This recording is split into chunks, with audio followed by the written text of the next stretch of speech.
الرحیم ومن احسن قولا ممن دعا الی اللہ صدق اللہ مولانا العظیم وبلغنا رسولہ النبی الکریم الامین وارزقنا اجتنابہ اللہم ارنا الذاکرون ما غفل عن ذکرہ الغافلون۔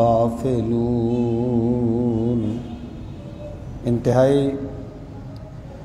عزت و احترام کے لائق قابل تکریم معزز و محترم سامعین اکرام،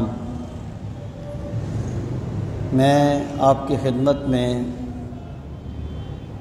حضرت شیخ عبدالقادر جیلانی الحسنی والحسینی رحمۃ اللہ تعالی علیہ کی تعلیمات کے سلسلہ میں آپ کی کتاب فتوح الغیب کا خطبہ نمبر 78 پیش کر رہا تھا، اور یہ اس سلسلہ کلام کی 5ویں گفتگو ہے۔ ابھی یہ باقی تو ہے، لیکن میرا خیال ہے کہ آج میں اسے مکمل کر دوں۔ میں بلا تمہید گفتگو کو شروع کرنا چاہتا ہوں۔ اس سے پہلے جو اہل مجاہدہ اور اہل محاسبہ کی نشانیاں ہیں، ان میں سے 7 نشانیاں بیان ہو چکی ہیں۔ اب آپ اس کی 8ویں نشانی یا 8ویں خصلت بیان فرماتے ہیں کہ جو بندے اللہ تعالیٰ کی رضا کے طالب ہوتے ہیں اور جو اللہ تعالیٰ کو راضی کرنے کے لیے مجاہدہ کرتے ہیں، اپنے نفس کا محاسبہ کرتے ہیں، پھر ان کی شخصیت کس قالب میں ڈھلتی ہے، ان کی نشانیاں کیا ہیں، تو یہ ان کی 8ویں نشانی ہے۔ یجتنب ان یجعل علی احد من الخلق منہ معونۃ صغیرۃ ولا کبیرہ، کہ وہ اللہ کے بندے اس چیز سے بچتے ہیں کہ وہ اللہ کی مخلوق میں سے کسی کو بھی کوئی چھوٹی یا بڑی تکلیف دیں۔ اب تکلیف دینے کا ایک تو مقصد یہ ہے نا کہ کسی کو بلا وجہ تنگ کیا جائے، کسی پر زیادتی کی جائے، کسی پر ظلم کیا جائے۔ اس کی برائی اور اس کی مذمت تو بڑے دور کی بات ہے، وہ تو یعنی بالکل واضح ہے۔ اس میں یہاں پر یہ چیز بھی شامل ہے کہ وہ کوئی ایسا کام نہیں کرتے، کوئی ایسی بات نہیں کرتے جس کی وجہ سے مخلوق کو کسی قسم کی کوئی مشقت اٹھانی پڑے یا انہیں کسی کرب سے گزرنا پڑے۔ ہمارے ایک استاد فرمایا کرتے تھے، کوئی بات ہوئی ایسی جو تکلیف دہ بات تھی ان کے لیے، تو ہم نے ان سے کہا کہ جناب آپ نے ہمیں بتایا ہی نہیں کہ یہ معاملہ ہو گیا ہے۔ تو فرمانے لگے کہ آپ کو میں بتا بھی دیتا تو سوائے اس کے کہ آپ کو بھی پریشانی ہوتی، مجھے اس کا کیا فائدہ ہوتا۔ کہنے لگے کہ میں اپنی خوشی میں تو دوستوں کو شریک کرتا ہوں، لیکن اپنے غموں میں حتی الامکان دوستوں کو شریک نہیں کرتا۔ تو اس سے مراد یہ ہے کہ اللہ کے جو بندے ہوتے ہیں وہ مخلوق کو کسی بھی طریقے سے، دیکھیں بعض باتیں ایسی ہوتی ہیں جن کا کوئی فائدہ ہوتا ہے۔ مثلا آپ بندہ ایک مصیبت میں مبتلا ہے، وہ سمجھتا ہے کہ اگر میں اس بندے سے یہ بات کروں گا تو میرے لیے یہ فائدہ ہوگا، تو وہ تو بات اور ہے۔ ایک یہ ہے کہ ایک بندہ دنیا سے چلا گیا ہے، اب اگر ایک ایسا بندہ جو بالکل یعنی اس پوزیشن میں نہیں ہے کہ وہ کوئی غم کی بات سن سکے، تو اسے اگر نہ بتایا جائے تو اس میں کیا قباحت ہے، سوائے اس کے کہ وہ خود ایک ٹینشن میں جائے گا، اس کا اور تو کوئی فائدہ نہیں ہوگا۔ تو مراد یہ ہے کہ اللہ کے بندے جو ہیں وہ مخلوق میں سے کسی بھی طرح کا کسی کو دکھ نہیں دیتے، بل یرفع معونتہ عن الخلق اجمعین، بلکہ وہ تمام مخلوق سے تمام مخلوق کے سکھ کا اہتمام کرتے ہیں، یعنی کسی کو دکھ نہیں دیتے، یہ ایک اور چیز ہے۔ اس کا اگلا مرحلہ یہ ہے کہ وہ ایسا اہتمام کرتے ہیں، ایسا ان کا رویہ ہوتا ہے کہ لوگوں کے دکھ میں کمی ہو اور وہ لوگوں کے سکھ کا سامان کرتے ہیں۔ مما احتاج الیہ واستغنی عنہ، کہتے ہیں کہ اسے ان کی ضرورت ہو یا ضرورت نہ ہو، یعنی مراد اس سے یہ ہے کہ اگر وہ یہ سمجھتے ہیں کہ اس کام میں میرا تو ایک بھلا ہوگا لیکن اس سے بندوں کا یہ نقصان ہوگا، تو ان کی سوچ اتنی مثبت ہوتی ہے کہ وہ اپنا نقصان تو تھوڑا بہت کر لیتے ہیں لیکن دوسروں کو نقصان نہیں پہنچاتے۔ وہ کسی نے کہا تھا کہ بندے کو اتنا خود غرض نہیں ہو جانا چاہیے کہ وہ اپنے ایک پاؤ گوشت کے لیے دوسرے کی بھینس ذبح کر دے، یعنی بندہ اپنے ذرا سے فائدے کے لیے جو دوسروں کا نقصان کر دیتا ہے تو دراصل وہ کوئی بڑا آدمی نہیں ہے، وہ بڑے چھوٹے ذہن کا آدمی ہے، بڑی گھٹیا سوچ کا بندہ ہے۔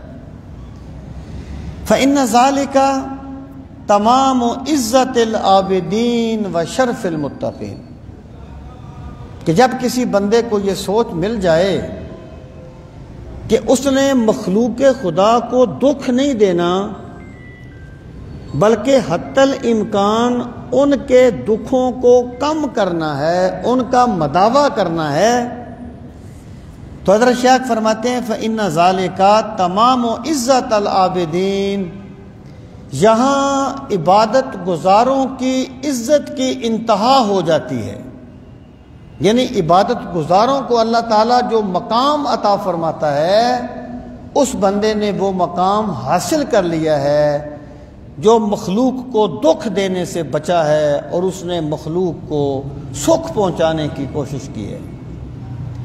وشرف المتقین، اور اسی سے متقین کا شرف مکمل ہوتا ہے، یعنی اللہ تعالیٰ اہل تقوی کو جو عزتیں دیتا ہے، جو مقامات دیتا ہے، جب یہ سوچ کسی کو مل جاتی ہے تو اللہ تعالیٰ اسے متقین والی تمام عزتیں عطا فرما دیتا ہے اور تمام شرف عطا فرما دیتا ہے۔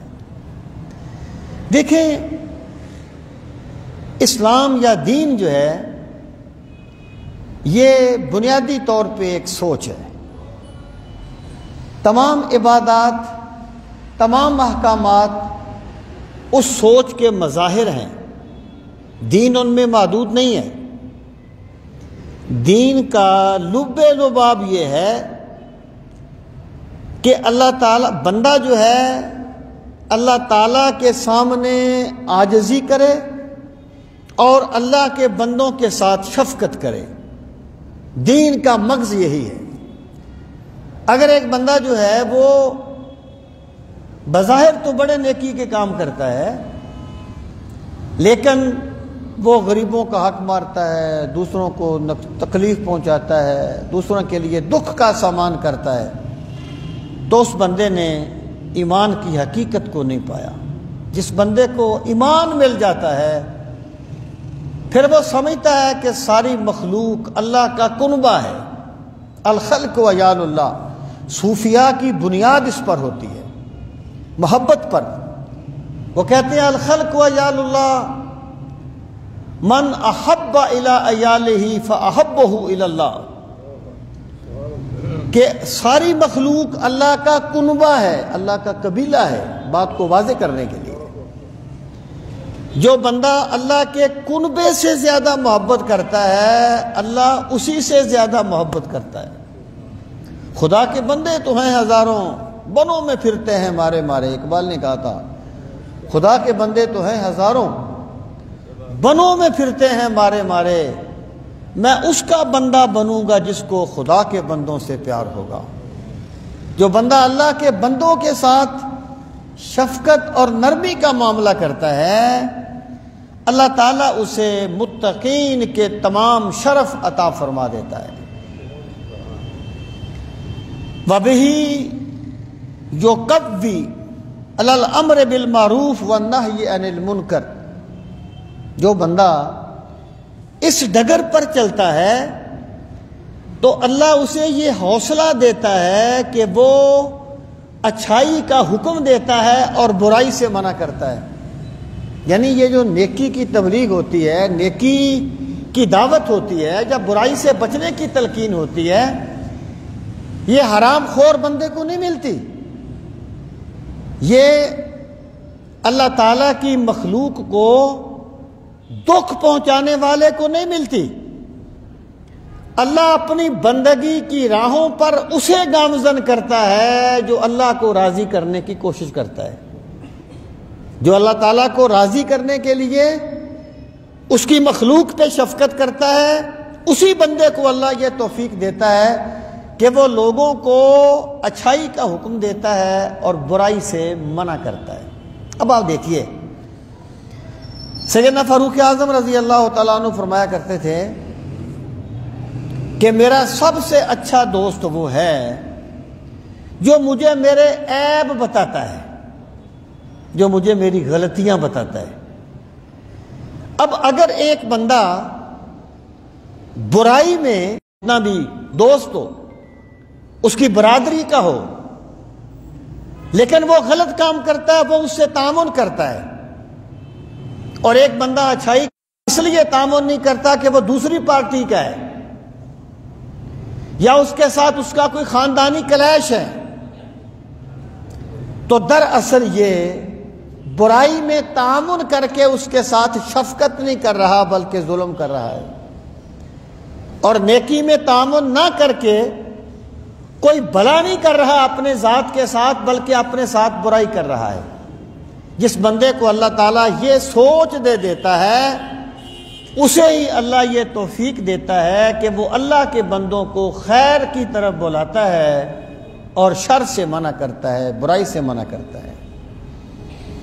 آگے فرمایا وَيَكُونُ الْخَلْقُ عِنْدَهُ أَجْمَعِينَ بِمَنْزِلَةٍ وَاحِدَةٍ،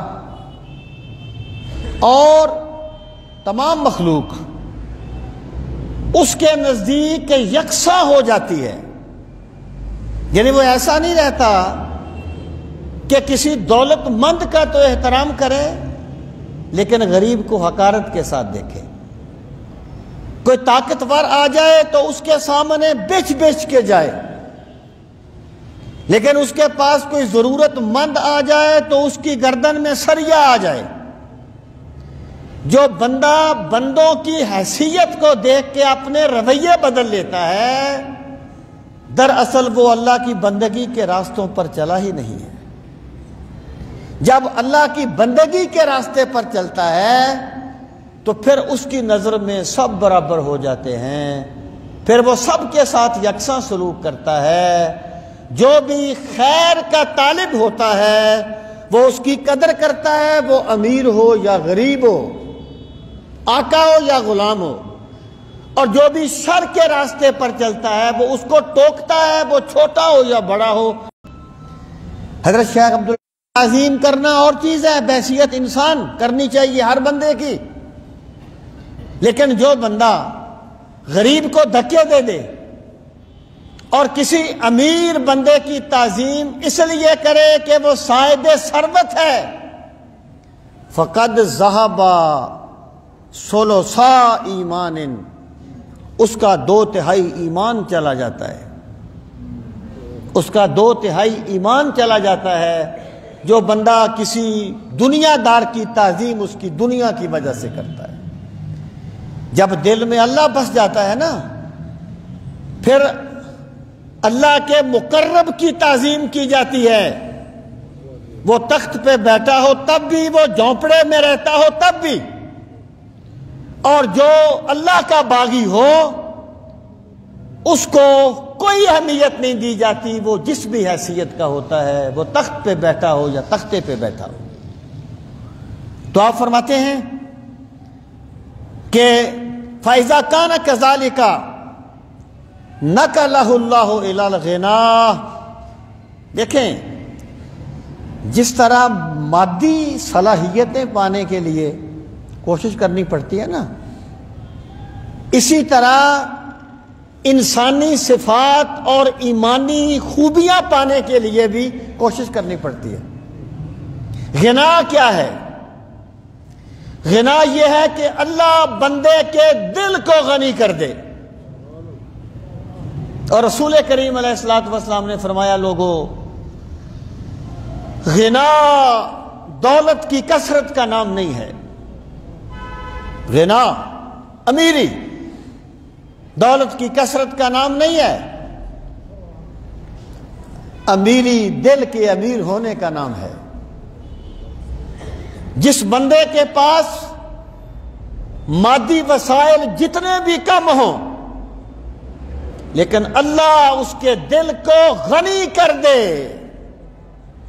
یہ اس چیز کی علامت ہے کہ اللہ نے اس پہ کرم فرما دیا ہے.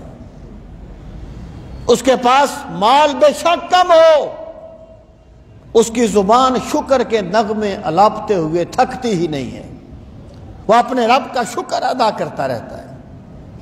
اور جس بندے کے پاس دولت اتنی ہو کہ سنبھالی نہ جائے، لیکن حوث اتنی ہو کہ نہ دن کو چین، نہ رات کو سکون، نہ حلال حرام کی فکر، نہ اپنے پرائے کی فکر، حوث اتنی ہے. فَمَثَلُهُ كَمَثَلِ الْكَلْبِ، اس کی مثال تو کتے جیسی ہے جو ہر حال میں ہانپتا رہتا ہے، کھانے کے لیے کوئی چیز تلاش کرتا رہتا ہے. تو جب اللہ دل سے غنا چھین لیتا ہے تو یہ میرے رب کے ناراض ہونے کی علامت ہوتی ہے. جس کو اللہ نے دل کا غنا دے دیا وہ بہت بڑا بادشاہ ہوتا ہے، بہت بڑا بادشاہ ہوتا ہے. وہ اشفاق صاحب کہتے ہیں نا، کہتے ہیں میں نے بھی ایک بادشاہ دیکھا تھا، وہ سنگاڑے بیچتا تھا، سنگاڑے بیچتا تھا. کہتے ہیں میری ایک ڈیوٹی تھی ریڈیو پاکستان سے کہ ایسے بندوں کا انٹرویو کرے، ان کی زندگی کیا ہے. کہتے ہیں میں اس کے پاس گیا. اب ظاہر جو ریڑھی لگا کے کوئی چیز بیچتا ہے وہ کوئی اتنا امیر تو نہیں ہوتا،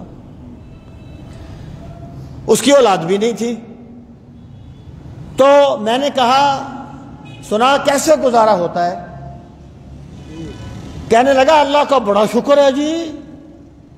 میں نے کہا یار تیری اولاد تو ہے نہیں، تیرے پاس دولت بھی نہیں ہے، تو رہتا بھی کرائے کے مکان میں ہے. اس نے کہا جی اللہ کا اتنا شکر ہے کہ میں ادا ہی نہیں کر سکتا. میں نے کہا تو نے اللہ سے کبھی کہا نہیں؟ کہنے لگا اشفاق صاحب یہ چھوٹی چھوٹی باتیں میں اپنے اتنے بڑے رب سے کیسے کہوں. وہ کہتے تھے وہ دل کا بادشاہ تھا، وہ سلطان تھا جو میں نے دیکھا تھا. تو یہاں سلطان غنی وہ ہوتا ہے اللہ جس کے دل کو غنی کر دیتا ہے. اور میں نے آپ کو موچی کا بڑی مرتبہ واقعہ سنایا کہ جب اس کے 20 روپے بن گئے نا، میں نے اسے 17 روپے اس کے بن گئے نا جوتیوں کے 95 میں نے اسے 20 روپے دیے تو وہ مجھے 3 روپے واپس کرنے لگا.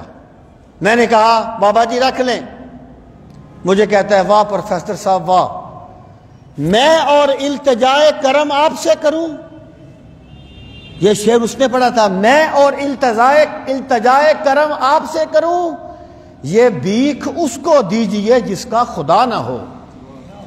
یہ جو دل کا غنا ہے نا یہ میرے رب کی عطا ہوتی ہے، اور اس کا تعلق اسباب کی کمی بیشی سے نہیں ہوتا، مولا کی ذات کے ساتھ وابستہ ہو جانے سے ہوتا ہے. جو بندہ بندگی کے راستوں پر چلتا ہے، حضرت شیخ عبد القادر جیلانی فرماتے ہیں جو بندہ اس طریقے سے چلتا ہے فَإِذَا كَانَ كَذَلِكَ نَقَلَهُ اللَّهُ إِلَى الْغِنَى، اللہ تعالیٰ اسے غنا کی طرف منتقل کر دیتا ہے. اللہ اسے دل کا غنی کر دیتا ہے. اللہ اسے یہ ہمت دیتا ہے کہ اسباب کم بھی ہو وہ بادشاہوں سے بڑھ کر اپنے آپ کو غنی سمجھتا ہے. بادشاہ تو شاید سکون کی نیند نہیں سو سکتے لیکن وہ سکون اور اطمینان کی نیند سوتا ہے. اور پھر فرمایا والیقین، اللہ اسے اصحاب یقین میں سے کر دیتا ہے۔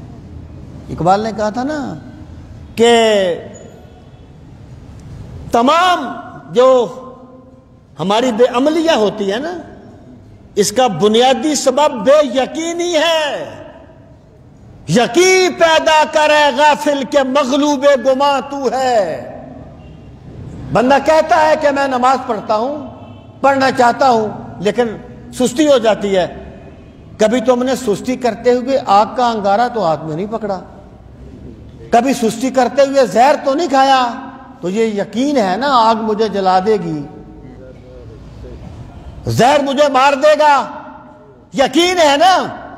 جب تجھے یہ یقین ہو کہ اگر میں اللہ کی بندگی کروں گا تو میرا رب مجھے دونوں جہانوں میں نواز دے گا، اگر میں اللہ کی بندگی نہیں کروں گا تو میں دکھ جاؤں گا دونوں جہانوں میں، پھر تو کبھی سستی نہیں کرے گا۔ یہ جو یقین ہوتا ہے یہ ویسے نہیں مل جاتا، یہ مرحلے طے کرنے سے ملتا ہے۔ اللہ اللہ کرتے کرتے ہو نظر آیا مجھے، اور ہو میں جب میں گم ہوا پھر تو نظر آیا مجھے۔ تو جب بندہ اپنے آپ کو اس نہج پر چلاتا ہے تو پھر اللہ اسے غنا کی طرف منتقل کرتا ہے، اللہ اسے یقین کی طرف منتقل کرتا ہے۔ میں ایک مثال دیتا ہوں آپ کو کہ رسول کریم صلی اللہ تعالی علیہ وآلہ وسلم نے فرمایا تعلموا آیۃ خیر من الدنیا وما فیہا، لوگوں قرآن کی ایک آیت کا سیکھ لینا پوری دنیا کے مل جانے سے بہتر ہے۔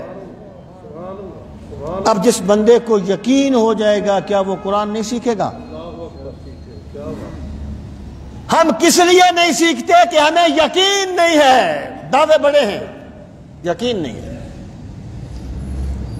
جس طریقے سے ہمیں بندوں کے دیکھنے پر یقین ہے، اگر اللہ کے دیکھنے پر یقین ہو جائے تو سارے گناہ نکل جاتے ہیں زندگی سے۔ تو اللہ یقین اسے دیتا ہے جو اس راستے پر چلتا ہے۔ نقلہ اللہ الی الغنا والیقین، اللہ اسے غنا دے دیتا ہے۔ یہ ٹینشن جس میں امیر غریب سب مرتے ہیں، اور یاد رکھنا ٹینشن کا سبب محض اسباب نہیں ہوتے، سکون کا منبع میرے رب کی ذات ہے۔ جو منبع سکون سے مل جائے گا اسے سکون ملے گا، وہ بادشاہ ہو یا گداگر ہو، کسی جھونپڑی میں رہتا ہو۔ اگر یہ نہ ہو تو پریشانی کی نوعیت بدلے گی، پریشانی نہیں ختم ہوگی۔ امیر شہر تو فقیر شہر تو فاقے سے مر گیا، لیکن امیر شہر نے ہیرے سے خودکشی کر لی۔ اپنی اپنی پریشانیاں ہوتی ہیں، تو یہ دولت اس کو ملتی ہے۔ وثقہ، اور اللہ اسے وثوق دے دیتا ہے، اعتماد دے دیتا ہے اپنی ذات پہ۔ اللہ اسے اپنی ذات پہ اعتماد کی دولت دے دیتا ہے کہ تو یہاں اکیلا نہیں ہے، تیرا رب تیرے ساتھ ہے۔ دادا صاحب فرماتے ہیں نا کہ ایک بندہ تھا، بڑا قید پڑا ہوا تھا، لوگ بھوکے مر رہے تھے، تو ایک غلام کو دیکھا کہ وہ بڑا اٹکیلیاں کھیلتا ہوا بازار سے جا رہا ہے۔ کسی نے اسے کہا، کہنے لگے تجھے پتہ نہیں ہے قید پڑا ہوا ہے، لوگ بھوکے مر رہے ہیں، تو بڑا اٹکیلیاں کھیلتا جا رہا ہے۔ کہنے لگا میں جس چودھری کا نوکر ہوں نا، اس کے گودام میں بڑی گندم پڑی ہے۔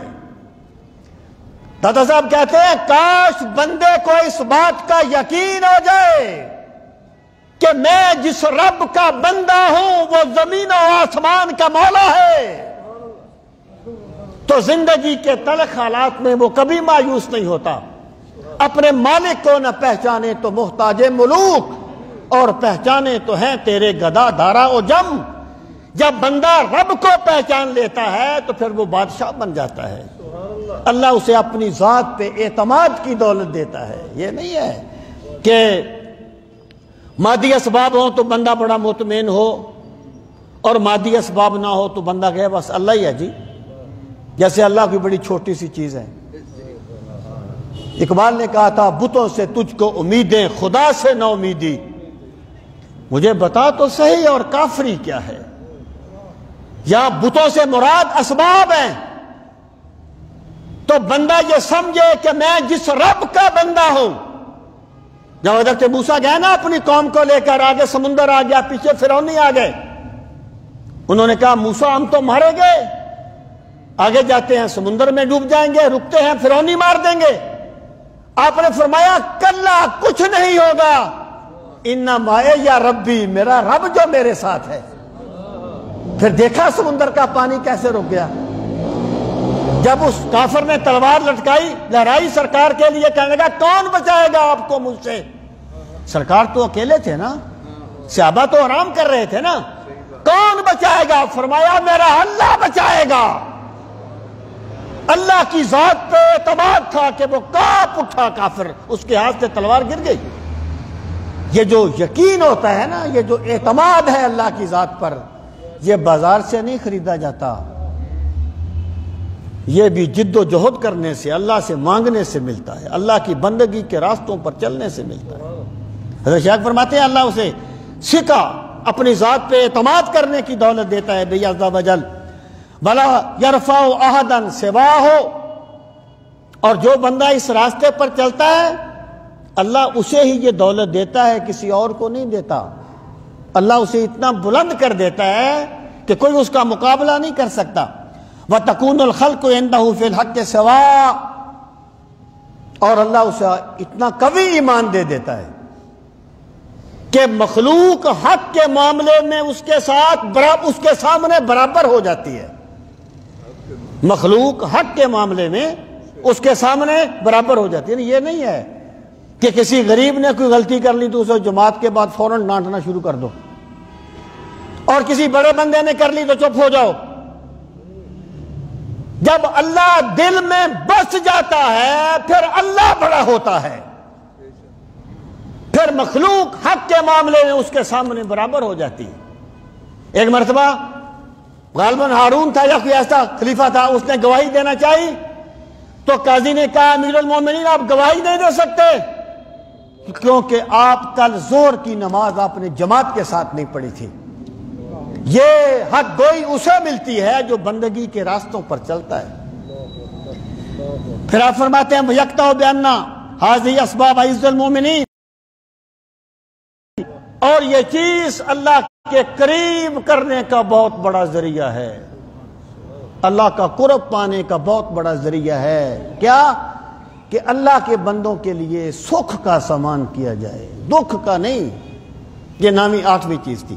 آگے نامی چیز ہے ینبغی لہ ان یقطع طمعہ من الآدمیین، کہ وہ جو بندہ ہوتا ہے نا وہ اپنی امیدیں بندوں سے ختم کر لیتا ہے۔ دیکھیں یہ دنیا عالم اسباب ہے، اس میں کوئی شک نہیں ہے، یہاں کوئی بھی ہوگا نا کام کسی بندے کی وساطت سے ہوگا، لیکن بندہ یہ کبھی نہ بھولے کہ اصل بندہ نہیں ہے، بندے کو بھیجنے والا رب ہے۔ غزالی کہتے ہیں نا اگر کسی گداگر نے صدا لگائی اور اس کو کسی سخی نے 10 روپے دے دیے، 10 روپے دے دیے، تو بظاہر تو اس کو پیسے سخی نے دیے ہیں، لیکن حقیقت میں اللہ نے دیے۔ اللہ نے سخی کے دل میں ڈالا کہ اس کو دے دے، اس نے دے دیے۔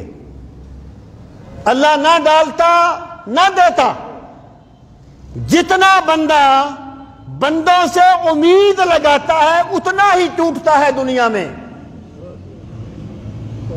یقین جانیے، بندہ یہ سمجھے کہ بندے صرف سبب ہیں، اگر کچھ ان کے ذریعے سے ہوا تو اللہ نے کیا، اگر نہیں ہوا تو اللہ کی منشا یہی تھی، بندہ اطمینان کی دولت پا لیتا ہے۔ جتنی بڑی امید ہوتی ہے اتنا بڑا بندے کو ایک اس کا دل ٹوٹتا ہے. زندگی میں بہت سے ایسے مواقع آپ محسوس کرتے ہیں. تو حضرت شیخ فرماتے ہیں کہ ان بندوں کی شان یہ ہے کہ وہ اپنی امیدیں بندوں سے وابستہ نہیں کرتے، اللہ سے وابستہ کرتے ہیں، اللہ سے وابستہ کرتے ہیں. اور وَلَا يَطْمَعُ نَفْسَهُ فِي مَا فِي أَيْدِيهِمْ، اور بندوں کے ہاتھ میں جو کچھ ہوتا ہے نا وہ اس کی طمع نہیں کرتے، اس کو لالچ کی نظروں سے نہیں دیکھتے، بلکہ ان کا یقین ہے کہ جو میرے رب نے میرے لیے لکھا ہے وہ مجھے مل جائے گا. اس لیے اگر کوئی بندہ اس کی امید پہ پورا نہیں اترتا تو وہ اس کا دل نہیں ٹوٹتا، وہ مایوس نہیں ہوتا. وہ سمجھتا ہے کہ یہ میرے رب کے فیصلے ہیں، میرے خدا نے جو میرے لیے لکھا ہے مجھے وہی ملے گا. پھر وہ بندوں کی طرف نہیں دیکھتا. فَإِنَّهُ الْعِزُّ الْأَكْبَرُ، جس بندے نے اپنی امیدیں بندوں سے ہٹا کر رب سے وابستہ کر دیں بہت بڑی عزت پا گیا، بہت بڑی عزت پا گیا. اقبال نے کہا تھا وہ ایک سجدہ جسے تو گراں سمجھتا ہے. بدل کے بھیس پھیراتے ہیں ہر زمانے میں، اگرچہ پیر ہے آدم جواں ہے لات و منات، وہ ایک سجدہ جسے تو گراں سمجھتا ہے ہزار سجدوں سے دیتا ہے آدمی کو نجات. جب بندہ اللہ کے سامنے جھک جائے پھر در در پہ جھکنے کی ذلتوں سے بچ جاتا ہے. جو اپنی امیدیں اللہ سے وابستہ کر لیتا ہے پھر وہ بندوں کے ہاتھ کی طرف نہیں دیکھتا، پھر وہ رب کی رحمت کا متلاشی ہوتا ہے، رب کی رحمت کا متمنی ہوتا ہے. جس کو اللہ نے یہ مقام دے دیا فَإِنَّهُ الْعِزُّ الْأَكْبَرُ، تو یہی بہت بڑی عزت کا مقام ہے جو اللہ نے اسے دے دیا ہے. بندے کا کام کوشش کرنا ہے، جد و جہد کرنا ہے، باقی زندگی کے معاملات اللہ کے سپرد کر دے، خود خدا بننے کی کوشش نہ کرے. اس زندگی میں کسی کا بھی ہر کام اس کی منشا کے مطابق نہیں ہوتا، اس کی مرضی کے مطابق نہیں ہوتا. عمل الانسان ما تمنا، انسان کو ہر وہ چیز نہیں ملے گی جو وہ چاہے گا. بندہ اس بات کو سمجھے اگر ٹینشن کی دلدل سے نکلنا چاہتا ہے تو فرمایا اسے بہت بڑی عزت مل گئی. والغنی الخاص، اللہ نے اسے بہت بڑی غنا کی دولت دے دی. والملک العظیم، اللہ نے اسے بہت بڑی بادشاہی دے دی. جو بندوں سے ہٹ کر رب سے وابستہ ہو گیا اور جس نے سمجھ لیا کہ بندے صرف سبب ہیں، عطا کرنے والا میرے رب کی ذات ہے، وہ بہت بڑی بادشاہی پا گیا. والفخر الجلیل، اور بہت بڑا فخر پا گیا، عزت پا گیا. والیقین الصافی، اور اسے بہت بڑے یقین کی دولت مل گئی. والتوکل الشافی السری، اور اسے مکمل توکل مل گیا اللہ کی ذات پر. وَهُوَ مِنْ أَبْوَابِ الثِّقَةِ بِاللَّهِ عَزَّ وَجَلَّ، اور یہ چیز اللہ تعالیٰ پر اعتماد کرنے کے نتیجے میں حاصل ہوتی ہے. یہ چیز اللہ تعالیٰ پر اعتماد کرنے کے ابواب میں سے ہے. مطلب کیا ہے؟ جو بندہ اللہ کی ذات پہ اعتماد کر، دیکھیں نا، باپ اگر بچے کو اچھالتا ہے نا تو بچہ ہنستا ہے، اسے یقین ہوتا ہے کہ میرا باپ مجھے گرنے نہیں دے گا. بچے کو پتہ ہوتا ہے باپ نے اچھالا ہے، باپ مجھے گرنے نہیں دے گا.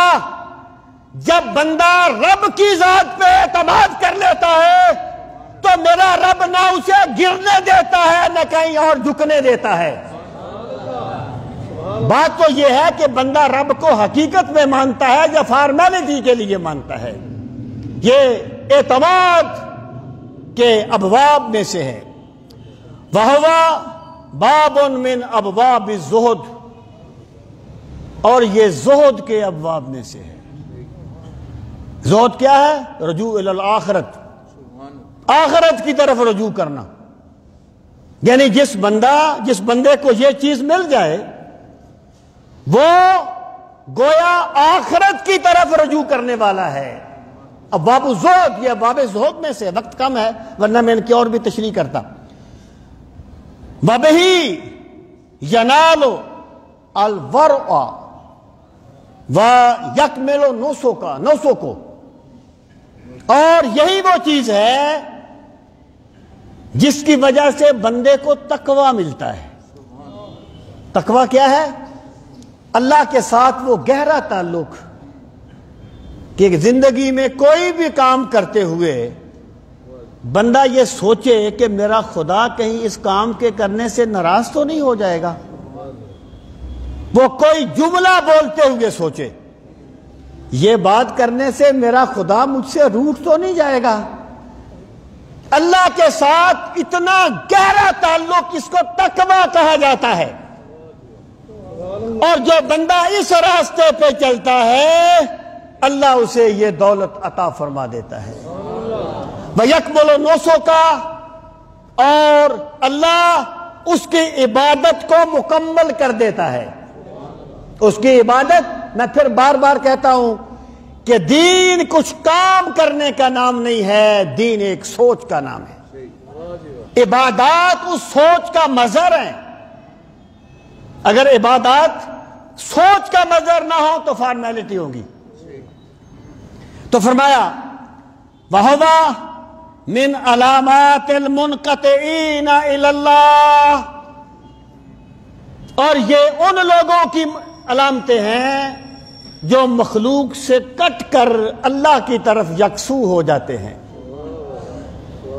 اللہ کی طرف یکسو ہو جاتے ہیں۔ وَاذْكُرِ اسْمَ رَبِّكَ وَتَبَتَّلْ إِلَيْهِ تَبْتِيلًا، اپنے رب کو اس طرح یاد کر کہ ہر طرف سے کٹ کے بس اسی کا ہو جا۔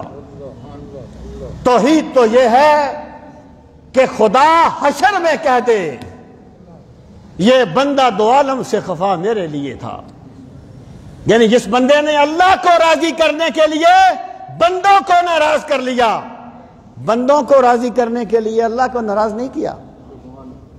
جس بندے نے یہ کر لیا وہ رجوع الی اللہ کرنے والے بندوں میں سے ہے۔ اب یہ نامی چیز ہوگی، اب 10ویں چیز ہے، میں آج سمیٹوں گا اس کو انشاءاللہ۔ العاشرہ، 10ویں چیز کیا ہے؟ التواضع، ان میں عاجزی آ جاتی ہے، ان میں تواضع آ جاتی ہے، اور تواضع کوئی ریاکاری نہیں ہوتی۔ تواضع توحید کا لازمی ثمرہ ہے۔ تواضع کا متضاد ہے انا پرستی، تکبر۔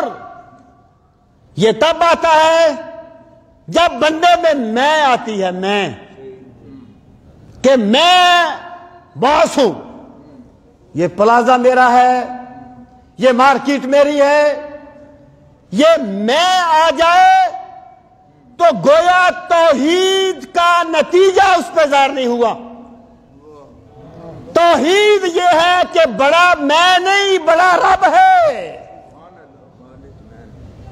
جس نے اللہ کی ذات کی کبریائی کو مان لیا اس نے اپنی عاجزی کو مان لیا، اور جس نے اپنی عاجزی کو مانا اسی نے اللہ کی کبریائی کو مانا۔ توحید جو ہے نا، یہ تواضع، یہ کوئی رسم نہیں ہے، یہ کوئی فارمیلٹی نہیں ہے۔ وہ ایک صوفی کے پاس گئے، یہ ابن جوزی کے پوتے تھے جو گئے تھے، تو کہتے ہیں وہاں پر لاکھوں لوگوں کا مجمع تھا، شب برات تھی، لاکھوں لوگوں کا مجمع تھا۔ تو میرے دل میں یہ خیال آیا کہ شیخ کے دل میں تو کوئی بہت بڑی اپنی ذات کی بڑائی آگی ہوگی، بڑائی آگی ہوگی کہ اتنے بندے مجھے عقیدت سے دیکھ رہے ہیں، میرے سامنے میرے مرید بیٹھے ہیں۔ تو فرماتے ہیں شیخ نے میرے دل کی بات سمجھ لی، کہنے لگے بیٹا اللہ کی قسم، اگر میرے دل میں کسی ایک کے بارے میں بھی یہ آ جائے کہ میں اس سے افضل ہوں تو اللہ میرا حشر فرعون کے ساتھ کر دے، قارون کے ساتھ کر دے۔ یہ جو تواضع ہے نا، یہ اللہ کے بندوں کی علامت ہے۔ اللہ کے بندے تخت پہ بیٹھے ہوں پھر بھی عاجز ہوتے ہیں، اور جھوپڑی میں بیٹھے ہوں پھر بھی عاجز ہوتے ہیں۔ ان کی شان یہ ہے کہ غبار آلود ہیں لیکن حقارت سے نہ دیکھ ان کو، غبار آلود ہیں لیکن حقارت سے نہ دیکھ ان کو، کہ ان کی ٹھوکروں سے سلطنت بنتی بگڑتی ہے، لیکن وہ عاجزی کا پیکر ہوتے ہیں۔ التواضع فرماتے ہیں باہوا، اب تواضع ہے کیا؟ دیکھیں نا، ہر بندہ کہے گا کہ میں عاجز ہوں بھائی، میں تواضع کرتا ہوں۔ حضرت شیخ فرماتے ہیں تواضع کیا ہے؟ فرماتے ہیں باہوا ان لا یلقى العبد ان لا یلقى العبد احدا من الناس، کہ بندہ لوگوں میں سے جس بندے سے بھی ملے، وہ اس کا غلام ہو، وہ سویپر ہو، وہ بادشاہ ہو، وہ کسی روپ میں ہو، وہ کسی رنگ میں ہو، بندوں میں سے جس بندے کو بھی ملے، الا رعا لہ الفضل علیہ، مگر بندہ یہ سمجھے کہ یہ مجھ سے افضل ہے۔ بندہ جس بندے سے بھی ملے وہ یہ سمجھے کہ یہ مجھ سے افضل ہے۔ جس بندے کو یہ مقام مل گیا، اللہ نے اسے بہت بڑا درجہ عطا فرما دیا۔ شیخ سعدی فرماتے ہیں نا کہ ہم نے تہجد کی نماز پڑھی اور لوگ سو رہے تھے، تو میں نے اپنے والد سے کہا کہ ہم پہ اللہ کا بڑا فضل ہے۔ یہ تو جملے بھی بڑے بولے جاتے ہیں، ہم پہ اللہ کا بڑا فضل ہے، ہم نے تہجد کی نماز پڑھی ہے، یہ لوگ غافل ہیں، سست ہیں، سو رہے ہیں۔ میرے والد نے کہا بیٹا تہجد پڑھنے سے بہتر تھا تو سویا رہتا۔ اللہ کے بندوں کو حقیر جان کے تجھے جتنا گناہ مل گیا ہے، تیری تہجد کا اتنا ثواب نہیں ہے۔ آدم کے کسی روپ کی توہین نہ کر، پھرتا ہے خدا دنیا میں کئی بھیس بدل کر۔ نہ جانے میرا رب کس سے راضی ہے، میں کدے میں اذان سن کے رویا بہت، اس شرابی کو کتنا خدا یاد تھا۔ یہ میرا رب ہی جانتا ہے کہ کون اس کی بارگاہ میں مقبول ہے۔ کسی کا کوئی عمل برا ہو سکتا ہے، لیکن اس عمل کرنے والے بندے پر مجموعی برا ہونے کا فتویٰ نہیں لگایا جا سکتا۔ یہ میرا رب جانتا ہے۔ واحد نگاہ کم سے کسی رند کو نہ دیکھ، کیا خبر اس کریم کو تو ہے یا وہ پسند، یہ میرا رب ہی جانتا ہے۔ فرماتے ہیں حضرت شیخ فرماتے ہیں کہ جب وہ کسی بھی بندے کو دیکھے تو وہ یہ سمجھے کہ یہ مجھ سے افضل ہے۔ وَيَقُولُ، اور وہ یہ کہے، ایسا ممکن ہے، ان یکون خیرا منی وارفع درجۃ، کہ ممکن ہے یہ مجھ سے بہتر ہو اور اللہ کی بارگاہ میں اس کا درجہ بہت بلند ہو، مجھ سے کہیں بلند ہو۔ بے شک وہ کتب ہو، وہ غوث ہو، وہ ابدال ہو، یہ عظمت کی نشانی ہے۔ یاد رکھنا، جیسے علم کی ایک نشانی ہے نا کہ جب نہیں ہوتا تو بندہ سمجھتا ہے میرے پاس، جب آ جائے تو بندہ سمجھتا ہے نہیں ہے، ایسے ہی عظمت ہے۔ جسے نہیں ملتی وہ کہتا ہے میں پا گیا، اور جسے مل جائے وہ کہتا ہے میں بہت پیچھے ہوں۔ یہ عظمت ملنے کی علامت ہے۔ تو حضرت شیخ فرماتے ہیں بندہ یہ سوچے کہ شاید یہ بندہ اللہ کی بارگاہ میں اس کا مقام مجھ سے بلند ہو، وہ اپنے آپ سے اسے بلند درجہ سمجھے۔ فرماتے ہیں فَإِنْ كَانَ صَغِيرًا، اگر وہ بچہ ہو، قَالَ هَذَا، تو یہ کہے هَذَا لَمْ يَعْصِ اللَّهَ تَعَالَى وَأَنَا قَدْ عَصَيْتُ فَلَا شَكَّ أَنَّهُ خَيْرٌ مِّنِّي۔ اگر وہ ملنے والا بچہ ہو نا تو یہ بڑا عبادت گزار بندہ ہے، بڑی راتوں کو عبادت کرتا ہے، بچے کو دیکھ کے یہ کہے اس بچے نے ابھی تک کوئی گناہ نہیں کیا، یہ تو بالغ ہی نہیں ہے، مکلف ہی نہیں ہے، اس نے ابھی تک کوئی گناہ نہیں کیا۔ وقد عصیت، مجھ سے پتہ نہیں کتنے گناہ ہو گئے، اور گناہ کسی کو حقارت سے دیکھنا بھی گناہ، کسی کی توہین کرنا بھی گناہ، کسی پر جملہ کس دینا بھی گناہ۔ عدل کریں تے تھر تھر کمبن اچیاں شانہ والے، فضل کریں تے بخشے جامن میں ورگے منہ کالے۔ وہ کہتے ہیں نا کہ ایک بندہ مرنے کے بعد اس سے پوچھا کیسے بھی تھی، اللہ کا کوئی نیک بندہ تھا، جب اللہ گرفت کرتا ہے تو کیا ہوتا ہے؟ کہا کیسے بھی تھی؟ کہا ایک مرتبہ بڑی بارش کی ضرورت تھی تو بارش ہوئی، میں نے کہا اس مرتبہ بارش بڑے وقت پہ ہوئی ہے، اللہ مجھ سے پوچھتا ہے جو میں پہلے بار سے بارشیں برساتا تھا وہ وقت پہ نہیں ہوتی تھی، ایک ہی وقت پہ ہوئی تھی، اسی کے میں ابھی اسی میں پھنسا ہوا ہوں۔ تو کہیں بھی ہو سکتا ہے، بندہ یہ سوچے اس بے معصوم بچہ ہے، معصوم مین جس نے کوئی گناہ نہیں کیا، جبکہ میں نے بڑے گناہ کیے ہیں۔ جب اس کی یہ سوچ بنے گی تو وہ بچوں کو اپنے سے افضل سمجھے گا۔ پھر فرماتے ہیں وَإِنْ كَانَ كَبِيرًا، اگر وہ اس عمر میں بڑا ہے تو پھر وہ کیا سوچے؟ قَالَ هَذَا عَبَدَ اللَّهَ قَبْلِي، وہ کہے یہ اس وقت سے اللہ کی بندگی کر رہا ہے جب سے میں نے نہیں کی۔ یہ سوچ کے زاویے ہیں۔ اور ایک دانشور نے کہا تھا کہ میں نے اپنی زندگی کا نچوڑ یہ نکالا کہ جس بندے کو مثبت سوچ مل جائے اسے اللہ کی بہت بڑی رحمت مل گئی۔ جو توجیہ وہاں تھی اس کی توجیہ الٹی یہاں بھی آ سکتی تھی، لیکن یہاں توجیہ دیکھے کہتے ہیں اس کی کرے، اس کا احترام کرے، اور یہ سوچے کہ اس نے مجھ سے پہلے اللہ کی عبادت کی ہے۔ وَإِنْ كَانَ عَالِمًا، اور اگر وہ عالم ہو اس کا بھی احترام کرے، اور یہ سوچے ہاذا اوتے یا ما لم ابلغ، اللہ نے اسے وہ علم دیا ہے جو مجھے نہیں دیا۔ کسی عالم کو دیکھے اس کا احترام کرے اور یہ کہے کہ اللہ نے اسے وہ علم دیا ہے جو مجھے نہیں دیا۔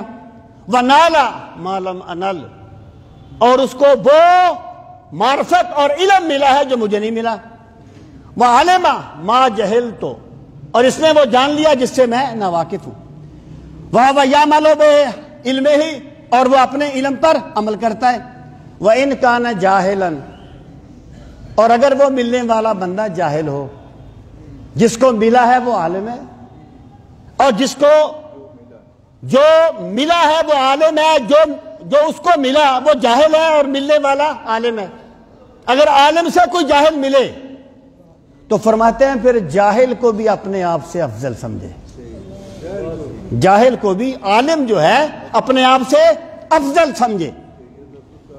پھر وہ کہے کالا ہاذا اصلا بجہل، کہ اس نے تو اللہ کی نافرمانی کی کیونکہ جانتا نہیں تھا، اس نے اللہ کی نافرمانی کی کیونکہ جانتا نہیں تھا۔ وَأَنَا عَصَيْتُهُ بِعِلْمٍ، اور میں نے اللہ کی نافرمانی کی، میں تو جانتا بھی تھا،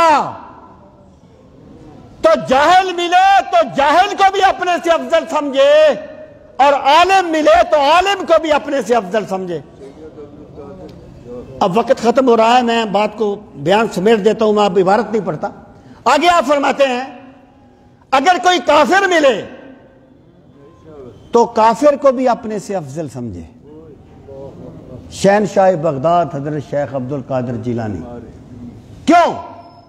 فرماتے ہیں یہ سوچے کہ شاید یہ مسلمان ہو جائے اور ایمان لے کے دنیا سے جائے، اور نہ جانے میں کیسے دنیا سے جاؤں گا، تو یہ سوچ کر وہ جو مسلمان نہ ہو اس کا بھی احترام کرے اور یہ سوچے کہ یہ بھی مجھ سے افضل ہے۔ جس بندے کو یہ عاجزی مل جائے، یہ اس چیز کی علامت ہے کہ اللہ نے اس پہ بڑا کرم کر دیا ہے۔ اگر گردن کا سریا نہ جائے، اگر مخلوق پر ظلم کرنے کی سوچ نہ جائے، اگر بندوں کو حقیر جاننے کا جذبہ ختم نہ ہو، تو پھر بے شک بظاہر جو بھی ہو اللہ کی بارگاہ میں ابدیت کے پیمانے وہ ہیں جو شیخ عبد القادر جیلانی نے بیان فرمائے۔ سجدے کر دے بڈھے ہو گئے ملا پنڈت سارے، کر کر سجدے بڈھے ہو گئے ملا پنڈت سارے، رب دا کھوج کھرا